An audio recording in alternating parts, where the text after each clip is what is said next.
Most people think that the Louisiana Purchase was just a lucky real estate deal.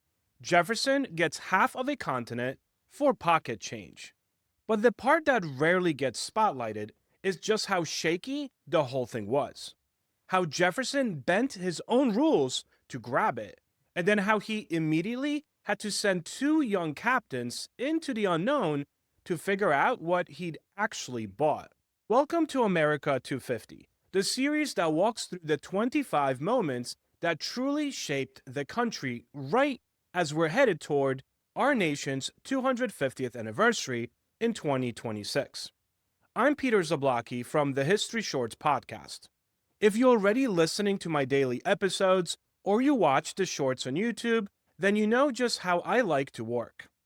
I take those famous turning points and historical events that we all kind of know, and I look at them from slightly different angles and perspectives, with the side stories and messy details that usually get skipped. By 1803, the United States is still hugging the Atlantic. West of the Appalachian Mountains is mostly Spanish territory. Then suddenly, the French quietly take Louisiana back from the Spanish in 1800. The Mississippi River and the port of New Orleans are now in the hands of a European powerhouse that could, if it wanted to, choke American trade at any moment. Naturally, Jefferson is nervous. Farmers in the Ohio Valley depend on the Mississippi to get their goods to market. If Napoleon closes the river or hikes tolls, the Western territories could break away or even turn hostile.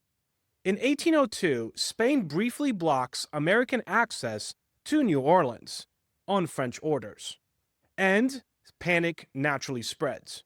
Jefferson sends James Monroe to Paris in early 1803 with orders to buy New Orleans and maybe West Florida for up to $10 million. But when Monroe arrives, everything flips. Napoleon's army has been wiped out by yellow fever in Haiti. At the same time, war with Britain is looming again. Napoleon no longer needs Louisiana as a supply base, so he wants cash, fast. April 1803, French Minister Talleyrand stuns the Americans by offering the entire Louisiana Territory, 828,000 square miles from the Mississippi to the Rockies, for just $15 million, about 3 cents an acre. Monroe and Robert Livingston don't have authority to actually buy that much, but they signed the paper anyway, knowing that Congress will have to ratify all of this sometime later. Jefferson himself had spent years arguing for strict limits on federal power. The Constitution says nothing about buying foreign land or adding new states without any treaty process. But, he does it anyway. He privately admits that the purchase is probably unconstitutional, but then Jefferson pushes it through anyway, claiming the president's treaty power and national security justify it. Congress ratifies the treaty in October of 1803. The Senate approves it 24-7. The deal doubles the country overnight. But Jefferson knows that the land is a mystery. So even before the ink is dry, he commissions Meriwether Lewis, who's his personal secretary, and William Clark to lead an expedition to explore, map, and claim this land. May 1804. Lewis and Clark leave St. Louis with about 45 men.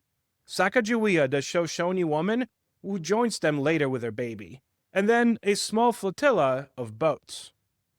They cross the Missouri River, face grizzlies, endure brutal winters, negotiate with dozens of Native American tribes, cross the Rockies with horses from Sacagawea's people, and finally reach the Pacific in about November of 1805.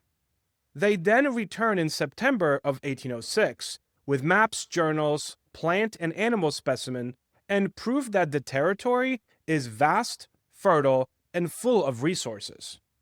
Here's what usually gets glossed over. The expedition was not just science, it was strategic. Jefferson wanted to establish U.S. presence before Britain or Spain could claim more of this land. It also set patterns for future expansion. particularly treaties, often with Native Americans and often unequal. The idea of empty land ready for settlement, and the myth of manifest destiny that would drive conflicts later. So, was this Jefferson's greatest stroke of luck and vision, or a constitutionally questionable power grab that planted seeds of division?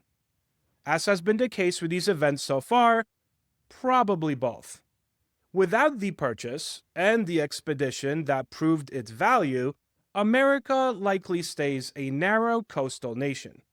With them, the continent opens. Well, and everything changes, making America what it is today. That's episode 7 for you. If the idea that Jefferson bent the Constitution to grab half a continent and then sent explorers to make it real shifted how you see early leadership, then click that like button, subscribe so you don't miss what's coming next, and then leave a comment below.